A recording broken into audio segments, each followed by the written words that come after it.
La destruction et le mépris des aliments. Il y a une gravité tout à fait singulière dans le fait de détruire les aliments, car les aliments maintiennent l'homme en vie, c'est une évidence. Par conséquent, les sages ont pris des décrets dont le but, c'est que l'homme n'en vienne pas à détruire de la nourriture. Par exemple, il est interdit de faire passer un verre rempli de boisson au-dessus du pain, de crainte que le verre ne se renverse sur le pain et qu'à cause de cela, celui-ci ne devienne repoussant et non comestible. Voilà un pain, s'il se trouve c'est votre femme qui l'a pétri, ou alors même si c'est un pain que vous avez acheté même à la boulangerie, pourquoi pas. Mais c'est quand même quelque chose qui est un travail qui a été fait qui a été acheté, etc., ou qui a été fait avec des efforts. Et vous, qu'est-ce que vous faites de cela? Prenez ça à la légère. Il y a des gens qui sont comme ça, ils sont légers dans tout.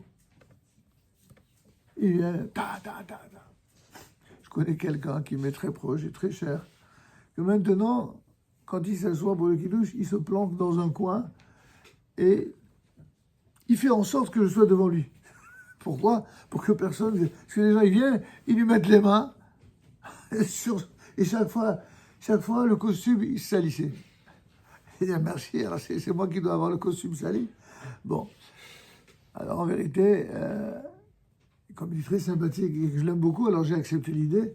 Mais du coup, maintenant, alors, comme c'est Shabbat, j'ai pas le droit de prendre un marteau, mais c'est presque, quoi. J'ai dit attention. Quand quelqu'un me demande de vin pour le kidouche, je dis hé, vous restez tranquille, je vais servir les petits verres et vous les prenez un par un. Donc on est obligé de faire attention pour ne pas se salir.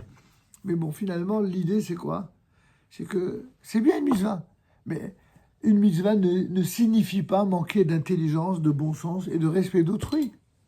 Toute mitzvah n'est mitzvah que dans la mesure où elle concilie à la fois le respect de la volonté divine, le respect des recommandations de nos sages et le respect des gens qui sont autour de nous. Ça, c'est la mitzvah.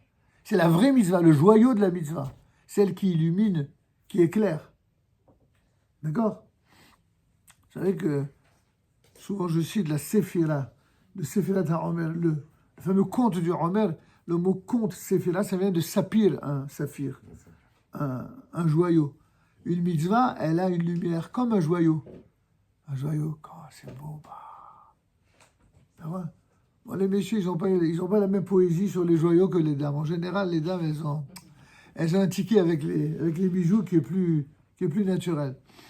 Mais les hommes, ils comprennent quand ils payent le joyau. Là, tout d'un coup, ils comprennent. Parce que depuis la nuit des temps, quelque chose a de la valeur quand on y met le prix. Alors, ah oui. Ah, c'est génial, c'est magnifique. Hein. C'est vrai que quand il le paye, tout d'un coup, il voit que c'est un joyau. Mais une femme, peu importe le prix. Elle voit, tout de suite, elle se comprend. C'est quelque chose de spontané, d'intuitif, n'est-ce pas? Toujours est-il, on vient nous dire ici que les aliments, c'est aussi des joyaux. Les aliments, c'est quelque chose qui a une grande valeur et qui est le fruit souvent de la terre ou du travail humain. Et dans tous les cas, les sages ont pris des décrets justement dans le but de faire en sorte que l'homme n'en vienne pas à détruire de la nourriture.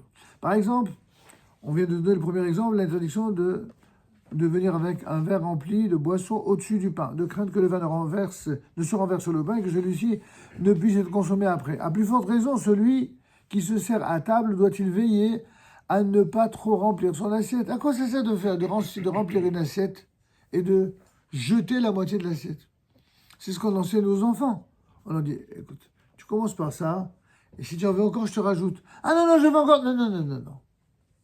Il n'y a pas. Il faut toujours habituer un enfant à la modération.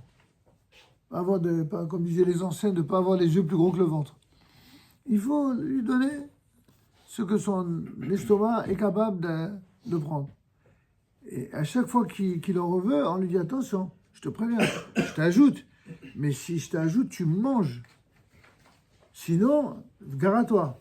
Il faut le prévenir. Et ce, afin de ne pas causer directement la perte de ses restes. Toutefois, bien entendu, lorsque l'on sent que l'on est rassasié, il sera préférable d'arrêter de manger. Pour autant, c'est pas parce qu'on a dit ça qu'il faut se forcer à manger. L'estomac, c'est pas une poubelle. Oui. Est-ce que pour l'eau, c'est la même chose? Pour l'eau, c'est une bonne question. Pour l'eau, a priori, l'eau, c'est aussi, bien sûr que ça a une valeur, mais bon, je ne suis pas convaincu que ça ait exactement le même statut. C'est une bonne question, parce que l'eau, elle est courante aujourd'hui. Dans un endroit où l'eau est vraiment très chère, dans des pays, par exemple, au Moyen-Orient ou dans les pays d'Afrique, où l'eau coûte très, très, très cher, parce que c'est un vrai bien précieux, sans doute faudrait-il faire attention, au moins comme le reste. Bonne question. Alors, est-ce que l'eau, à ce point, est importante quand on est à Paris ou sur la Côte d'Azur ou à Deauville, où l'eau, grâce à Dieu, elle est vraiment en abondance? Bon, je ne pense pas qu'on soit à ce point aussi rigoureux.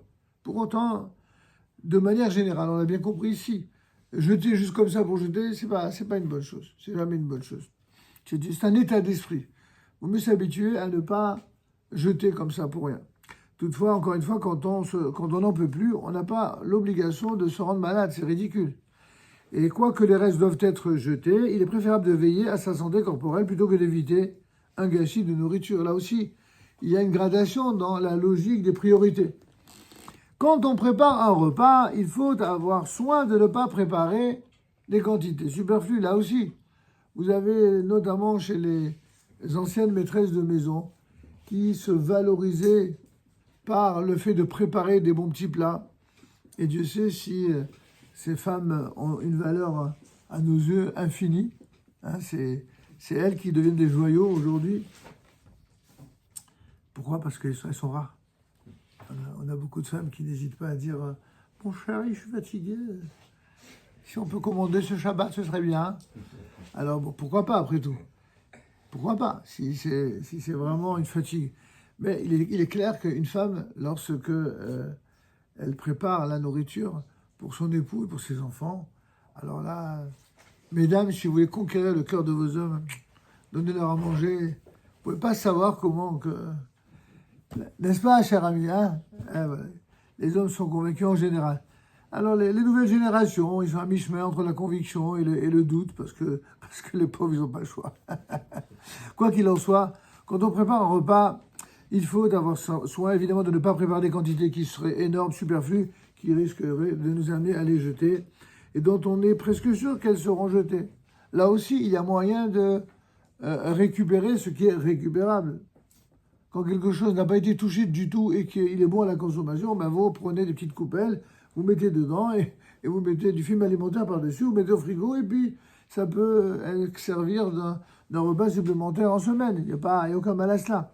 Cela à moins que, bien sûr, les circonstances nous obligent à servir en abondance. Si, par exemple, vous faites un repas de fête ou alors vous avez des invités de haut niveau, de grand standing, vous êtes obligés, voilà, pour un petit peu flatter la galerie, vous êtes obligé d'en faire plus. Mais même dans ce cas-là, ça ne veut pas dire que vous allez jeter. Vous faites plus, et tout ce qu'il y a justement en plus, bah, vous le récupérez dans les petits copeaux, ou dans les bocaux, ou dans les petites coupelles, pour pouvoir les manger ou en faire profiter. Grâce à Dieu, tous les Shabbats, depuis le plus loin que je me souviens, c'est-à-dire depuis au moins 60 ans, j'ai toujours vu voir faire ça ma mère, et puis mon épouse fait la même chose. Chaque fois qu'on donne les restes de Shabbat, il y a la partie qu'on garde parce qu'on sait que ça va être consommé, et la partie qu'on ne garde pas, pour ne pas qu'elle s'abîme ou qu'on la jette à la poubelle, on les met dans des genres de Tupperware et on les donne dans la rue à des gens qui attendent après ça, tout simplement. Alors, je ne vous dis pas comment ils sont contents, ils font la fête. Et en plus, je le fais surtout parce que depuis quelques années, les gars, ils viennent le samedi, comme c'est un peu plus calme, ils demandent, et le Shabbat, à chaque fois, on dit, je suis désolé, c'est Shabbat. Alors évidemment, le gars, il comprend que dalle. Et je lui dis, Shabbat, il ne comprend pas. Comment on va l'expliquer dans je ne sais quelle langue? J'ai dit, qu'est-ce que tu parles? Français, l'anglais, toutes les langues, je lui demande rien, zéro, wello. L'espagnol, l'arabe, même, j'étais prêt à lui dire, rien, il ne comprenait pas. C'était une langue de l'Est. Je dis, qu'est-ce que tu veux? Alors, je prends les poches comme ça et je lui montre comme ça. Et je vois dans ses yeux, même si je ne comprends pas sa langue, pour un juif, hein, que t'as rien dans les poches. Ça, j'ai compris, dans les yeux. il n'arrive pas à me croire. Alors quand le lendemain je reviens et que je lui amène de la bouffe, là tout d'un coup, ah, il est content. Bon, comme quoi, vous voyez, c'est des choses miraculeuses. Pas besoin de parler la langue d'autrui. Quand vous faites du bien, ben, tout le monde comprend. Alors quoi qu'il en soit, pour terminer sur ce Inyan, sur ce sujet-là, la destruction, vous l'avez bien compris, des aliments et le mépris des aliments, c'est deux choses. Détruire, c'est strictement interdit. Mépriser, c'est extrêmement interdit. Parfois, bon, on n'a pas le choix. Quand, par exemple, une nourriture elle a été corrompue, vous avez pris du pain. A priori, vous le mangez, le pain. Mais s'il reste du pain avec de la sauce, qu'est-ce que vous allez en faire? Vous n'avez plus faim. Je n'allez pas donner ça à quelqu'un, c'est honteux. Même le gars de la rue, je ne vais pas lui donner un truc pareil. Qu'est-ce que vous faites? Ben, le pain qui est abîmé, ben, de deux choses d'une. Soit vous en faites des petites miettes que vous allez donner aux petits oiseaux, c'est l'idéal. Soit vous attendez qu'il sèche et qu'il ne puisse plus être consommé par personne. Et dans ce cas-là, c'est autorisé de le jeter carrément. Simplement, on le fait d'une manière respectueuse en mettant, par exemple, dans un sopalin ou quelque chose comme ça. Même dans ce cas-là, il ne faut pas le jeter comme un vulgaire truc, mais de manière respectueuse. D'accord? Donc, pour vous dire à quel point la nourriture, c'est quelque chose de sacré.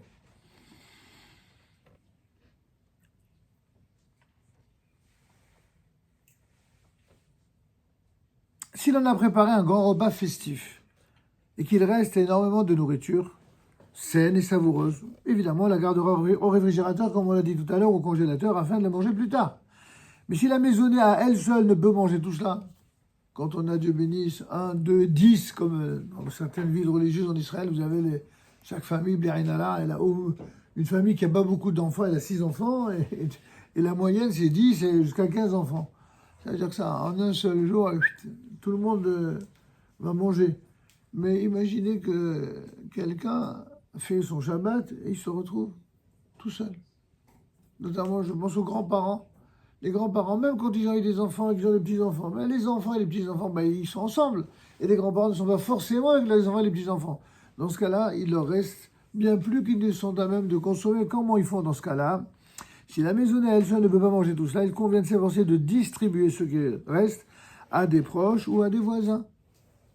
Il faut avoir cette obsession de penser à ne pas laisser les choses dans le frigidaire ou de les laisser s'abîmer ou de les jeter. Il faut tout de suite penser à ça. De deux choses une. Ou tu sais que tu vas les consommer. Et c'est encore une fois, c'est pas chasvé shalom par manque de générosité, c'est le contraire. C'est parce qu'on n'a pas le droit de jeter de la nourriture. Et de même, c'est une mitzvah pour les propriétaires de salles de réception et de clubs que de donner la nourriture qu'il leur reste, du moment évidemment qu'elle est bonne, et ce, à des institutions d'éducation, à des familles pauvres.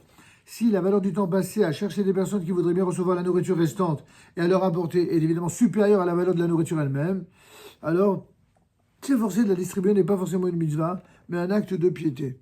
C'est pour ça que les traiteurs, au début, ça leur plaît, quand ils sont dans le début de leur métier, ça leur plaît de donner, puis après, ça leur prend la tête, quoi. Alors, soyez distribués entre les employés qui eux-mêmes sont contents et même les employés, à force de faire ça tous jours, ils en ont marre. Ils redonnent. En tout cas, ici, va au Hachem. Tous les Shabbats, on a une petite Seouda. On ne laisse jamais rien et on ne jette jamais rien. On donne. On donne à tout le monde, jamais. Quand c'est du jour même, des fois, c'est arrivé que en bas, ils fassent quelque chose. Alors, je dis à notre James Bond local qui ramène les plateaux ici pour en faire profiter. C'est bon, c'est tout frais. Alors, tant qu'à faire, que tout le monde en profite. Pourvu qu'on ne le jette pas. C'est vrai que les gens, ils n'attendent pas après nous, ils n'ont pas besoin de ça pour manger. Mais c'est une mitzvah que de ne pas laisser la nourriture s'abîmer et se corrompre. Vous comprenez? C'est dans ce sens-là qu'il faut le comprendre. Et ça procède aussi d'un esprit de générosité et d'intelligence pratique. Quand il est difficile de trouver des personnes qui pourraient profiter de ce qui reste, le pieux usage consiste à être miséricordieux envers les animaux, tels que par exemple des chiens, des chats, voire même les pigeons, et de leur donner les restes. D'accord? Bon, ben mes amis, on a terminé notre longue partie relative à ces fameuses Chok u'Mishpat. On va passer au chapitre suivant.